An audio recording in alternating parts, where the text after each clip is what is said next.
नमस्कार. चंद्र राशीप्रमाणे कन्या राशींच्या व्यक्तींना मार्च 2026 या महिन्यासाठी मी आता मार्गदर्शन करणार आहे. कन्या राशींच्या व्यक्तींना हा महिना जो आहे तो उत्साहवर्धक आणि सकारात्मक असा म्हणता येईल. बऱ्याचशा गोष्टी त्यांच्या मनाप्रमाणे घडतील. काही गोष्टी मनाविरुद्ध घडतील, पण त्यासंबंधी त्यांनी खूप मोठा बाऊ करू नये. चांगल्या गोष्टी घडलेल्या आहेत त्याकडे लक्ष केंद्रित करावं आणि त्याकडे लक्ष देऊन बाकीच्या गोष्टी चांगल्या कशा होतील ते बघावं. विशेषतः कन्या राशींच्या व्यक्तींना या महिन्यामध्ये जर कानासंबंधी काही पीडा असतील, कानासंबंधी म्हणजे कानामध्ये काही प्रकारे त्रास होणे, वॅक्स वगैरे असं काही निर्माण होणे किंवा अशा काही गोष्टी आहेत असं वाटणे पण प्रत्यक्षात नसणे, किंवा प्रत्यक्षात टेस्ट वगैरे काही केल्यानंतर त्यात काही न दिसणे पण त्रास मात्र होणे, अशा काही गोष्टी असतील तर कन्या राशींच्या व्यक्तींनी याबद्दल विशेष काळजी घ्यावी. कारण कानाच्या तक्रारी मला या महिन्यात थोड्याशा दिसून येत आहेत आणि त्यामध्ये आपण लक्ष द्यावं. म्हणजे खूप काही आपल्याला मोठा खर्च असं काही करावं लागणार नाही. नाहीतर आरोग्यासाठी आपल्याला थोडा खर्च या महिन्यात करावा लागेल. औषध पाण्यावर खर्च करावा लागेल. ते औषध पाणी आपल्याला न टाळण्यासारखं असेल, त्यामुळे ते न घेता आपल्याला चालणार नाही. म्हणून जी गोष्ट मी तुम्हाला सांगतोय त्याच्यावर विशेष लक्ष द्या. कान, गळा आणि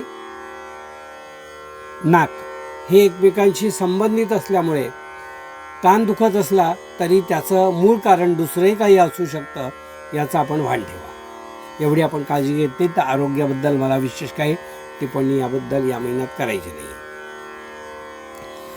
कन्या राशींच्या व्यक्तींना मी असं सांगू इच्छितो की या महिन्यामध्ये आपला उद्योग जो आहे त्या उद्योगाबद्दल गाफील राहू नका.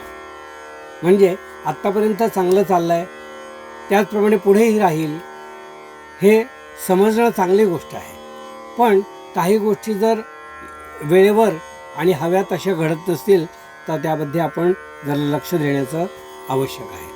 त्यामध्ये लक्ष द्या आणि त्या गोष्टी ज्या ट्रॅकवरून गेल्या असतील त्या पुन्हा ट्रॅकवर आणण्याचा प्रयत्न करा. बाकी सगळं व्यवस्थित आहे. नोकरी करणाऱ्या व्यक्ती ज्या आहेत त्यांनी आपल्याला शाबासकी मिळत आहे, त्याबद्दल कौतुकाची थापसुद्धा आपल्या कानावर पडत आहे, आपल्या पाठीवर कौतुक होत आहे. त्या कौतुकाचं परिवर्तन आपणच आपल्याला प्रमोट कसं करता येईल ह्याकडे लक्ष द्या. कारण शाब्दिक कौतुक जे आहे ते आपल्याला लाभात कसं परिवर्तन करायचं हे आपल्याला प्रयत्न करावे लागतील. ते दुसरे कोणी आपल्याला जाणीवपूर्वक करून देणार नाही. म्हणून त्यासाठी आपणच तुंतुणं आपलं टुमणं मागे लावणे आणि आपल्या प्रमोशनसाठी प्रयत्न करणे हे कन्या राशींच्या व्यक्तींना, नोकरदार व्यक्तींना या महिन्यात करावं लागेल. शाबासकी मिळवणं, त्याचप्रमाणे आपल्या हाताखालची माणसं आपल्याला सपोर्ट करणं या गोष्टी तर आहेतच, पण त्यांनासुद्धा एन्करेज करण्यामध्ये आपलं विशेष कौशल्य आपल्याला सिद्ध करावं लागेल. जे मोठे उद्योजक आहेत त्यांना विशेषतः काही सरकारी कामं जी त्यांची अडकलेली आहेत ती आता या महिन्यात दूर होतील. जी आपण प्रतीक्षेत आहात ज्या कामाच्या ती आता या महिन्यात हळूहळू मार्गी लागतील आणि त्याप्रमाणे आपल्याला तशी उत्तरंसुद्धा मिळायला लागतील. काही इंटरव्ह्यूज आपले त्यासाठी घेतले जातील. सरकारी ऑफिसमध्ये आपल्याला त्या कामासाठी जावं लागेल. ते जाऊन आपलं काम जे आहे ते करून घ्यावं असा सल्ला मी या ठिकाणी तुम्हाला देईन. कन्या राशींच्या व्यक्तींना मी असं सांगत आहे की या महिन्यामध्ये शिक्षण घेणारी जी मुलं आहेत त्यांनी स्वतःच्या व्यसनामध्ये आपला वेळ वाया जात नाही ना हे लक्ष द्या. कारण काही सहज म्हणून केलेल्या गोष्टी त्यापुढे व्यसन म्हणून लागू शकतात, तर त्या व्यसनाधीन होण्याची शक्यता दिसून येते. म्हणून कृपया त्यांनी व्यसन करू नये. आपल्या अभ्यासावर लक्ष केंद्रित करावं आणि अशा फालतू गोष्टींकडे लक्ष देऊ नये.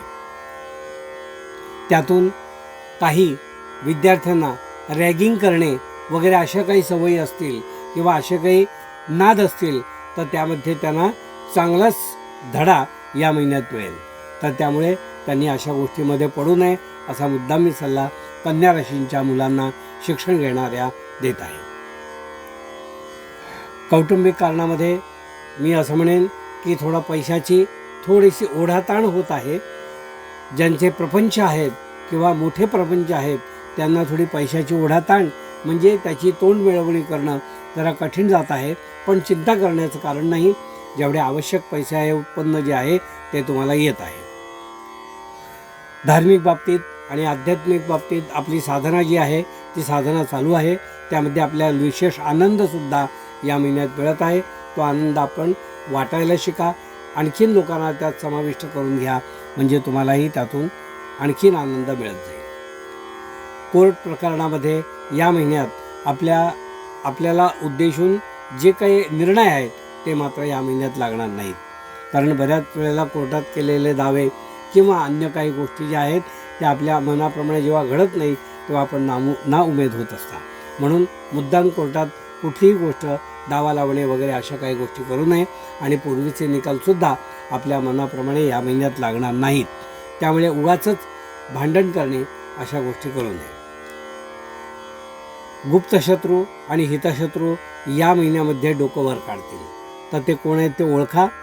आपले बिझनेस कॉम्पिटिटिव्ह कोण आहेत ते ओळखा आणि त्या वेळीच आपण त्यांचा फडशा पाडा आणि आपण आपल्या कामामध्ये लक्ष द्या.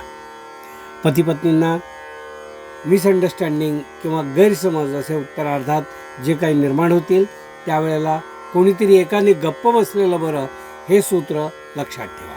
कारण शब्दांनी शब्द वाढेल आणि मग उत्तरार्ध तुम्हाला या महिन्यात त्रासाचा होईल. म्हणून वैवाहिक जीवनातील लोकांनी ह्याची विशेष काळजी घ्यावी. जे आपल्या लग्नासाठी किंवा आपल्या विवाहासाठी ज्या काही गोष्टी शोधत आहेत किंवा असे काही प्रयत्न करत आहेत त्यांनी लवकरात लवकर मिळालेल्या संधीचा फायदा घेऊन हॉल बुक करणे किंवा अन्य काही गोष्टी आपल्या मार्गी लावणे या गोष्टी लवकरात लवकर करा. गर्भवती महिलांनी या महिन्यात विशेष काळजी घेण्याची गरज आहे. कारण काहीतरी छोट्याशा अपघाताने सुद्धा पोटात असलेल्या गर्भावर परिणाम होऊ शकतो. म्हणून त्यांनी या महिन्यात गर्भवती महिलांनी विशेष काळजी घ्यावी. आरोग्याबद्दल बाळाच्या आरोग्याबद्दल हे विशेष मी या ठिकाणी नमूद करू इच्छितो. मित्रपरिवाराकडून आपल्याला खूपशी साथ या महिन्यात मिळणार नाही आहे. फक्त आपल्याला तोंडी प्रॉमिसेस केली जातील. प्रत्यक्षात ती मात्र प्रत्यक्षात कृतीत उतरताना या महिन्यात दिसणार नाहीत. चंद्रग्रहणाजवळ शत्रुत्व येणे, मोठे भांडणतंटे होणे अशा काही गोष्टी संभवतात. त्या टाळण्याचा प्रयत्न करावा. हे होतं कन्या राशीच्या व्यक्तींना मार्गदर्शन.